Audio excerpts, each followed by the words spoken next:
Hey, it's Adele from Let's Get Inkie, and welcome to Journal With Me number 19, I believe we're up to. I did do a sneaky and I I on purpose changed 19 and 20, so you just got a sneak peek of number 20 because I actually did it before this one. But for today, I'm using the June Pocket Life Kit from Citrus Twist, and I love to use my Project Life designed kits in travelers notebooks because a lot of the time the embellishments are small and they're designed to fit on the small surface of a 3x4 or 4x6 Project Life card, and so they're perfect for travelers notebooks. Things aren't too big, they're nice and petite.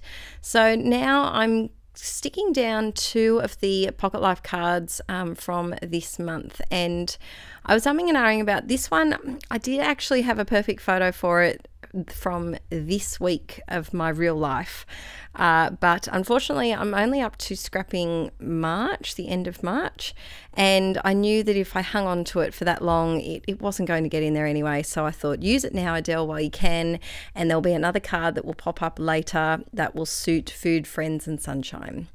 I'm using my glue stick, and I've cut out a few photos from a Frankie magazine, which is an Australian publication.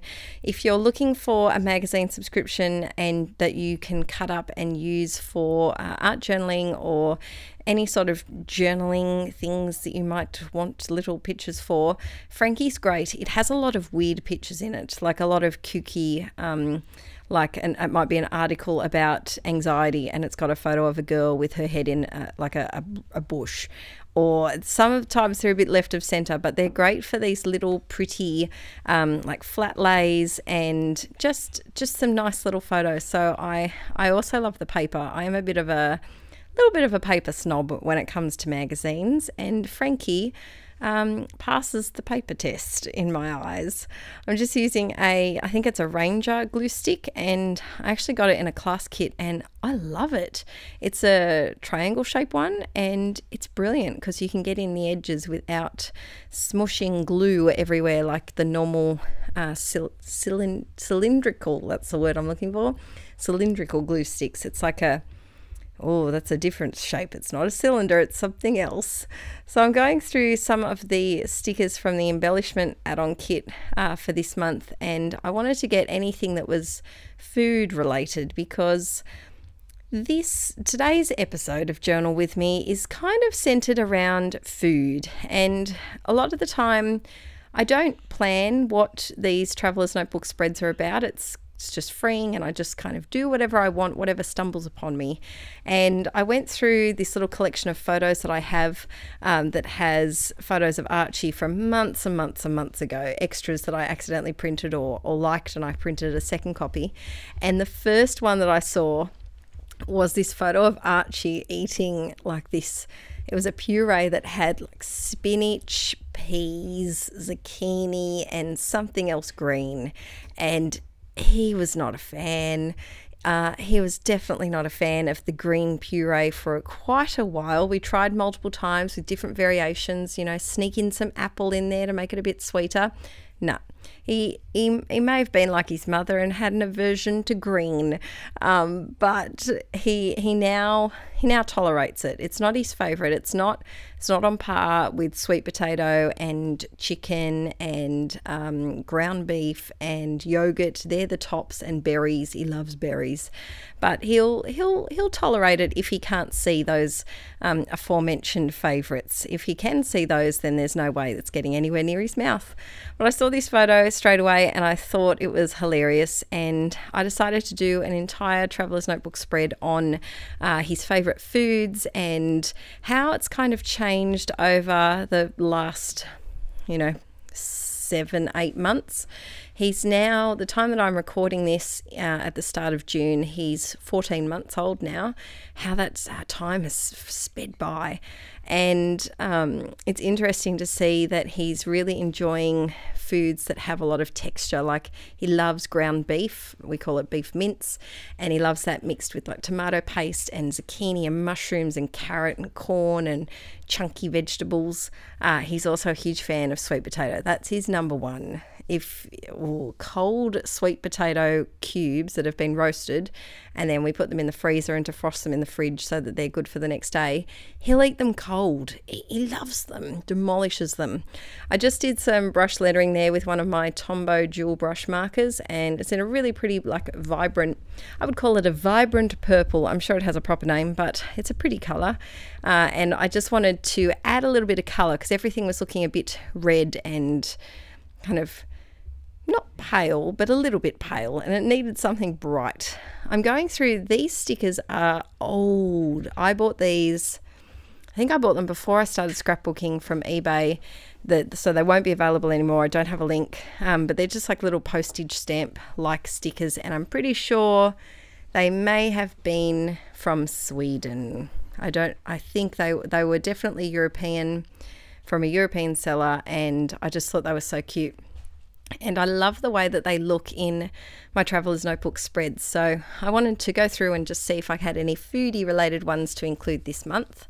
I also added, while I was yakking about food, some of the stickers from the June Pocket Life kit for this month, as well as that really big one down the bottom there that says stay, nap, eat, because basically that's Archie's motto for every day.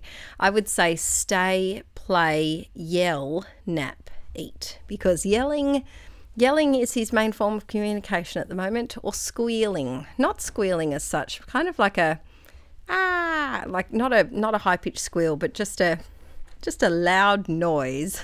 He's definitely not a quiet child.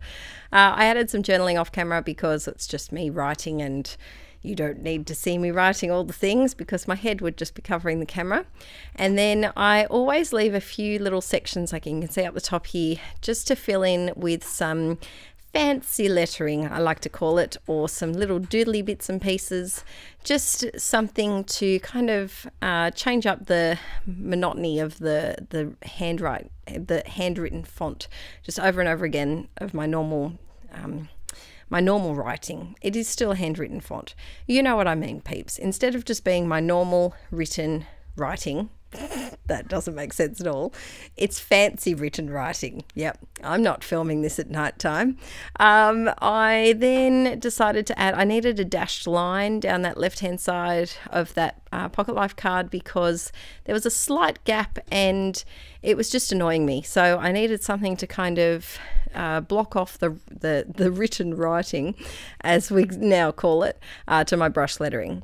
I'm going through, and I was thinking of adding a rub-on, but then decided against it because really when you open rub-ons, once you open them, your time is ticking.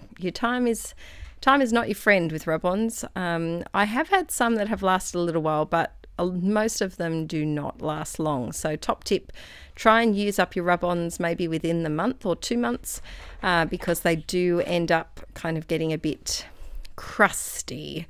I'm adding another yum there, and I realized after writing it that I already had yum yum, so now it's yum yum yum. But frankly, when you're talking about food, you can't have enough yums unless you're talking about foods that you don't like, and alas, today we're talking about foods that we do like, so it works. I'm adding a bit of written writing, as we now are going to call it, on a bit of a diagonal for something different, and it's little things like that that make these Traveler's Notebook inserts kind of fun. And even though I've been dying to start, there's a thing that I've seen on Instagram called morning pages, as in sunshine morning, not funeral morning. And the basic concept is, I think, don't quote me, but I think in the morning you just let all of your thoughts out and you just write, and you write and write and write and write as many pages as you need to for the day. There's a girl that I follow, I think her name is A Girl with a Journal, maybe with full stops in between the words, A Girl with a Journal, I'm pretty sure that's her name, and she does beautiful pages with watercolor backgrounds and then just all text, and I love the look of them. And one day I hope to get there. One day. It's just, I guess, a little bit scary to have so much writing on there. I really like to stick and plonk things, but one day I might give it a go. The good thing about Traveler's Notebooks is that you can give things, oh hello, there's my eyeball. A good thing about Traveler's Notebooks is that you can give these things a go and put them into your TN cover, and if you don't like it, then you don't have to finish it. It's all good. So jazz hands are up, which means we're all done, and I hope this voiceover has made sense with all of its written writing and all of the rest of it. Thanks for tuning in today. If you want more information, there's always the link for the Citrus Twist kits in the description below when I do a video using their goodies. And I hope you all have a lovely day.